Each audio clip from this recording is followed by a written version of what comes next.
Let's say you want to add two matrices x and y.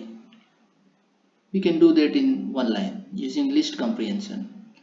Let's say our resulting matrix is, we will call it result, and make a list. Then the list containing x,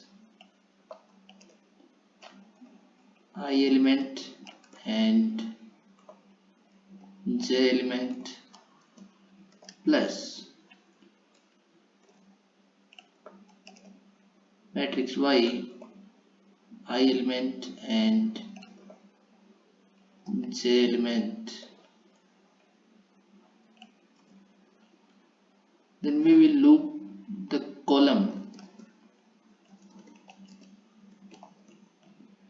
in the range len of x 0.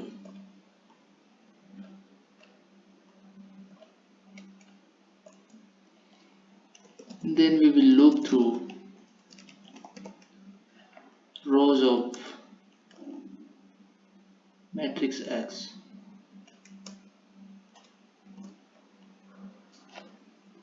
Okay, this is our code. Now let's print the result.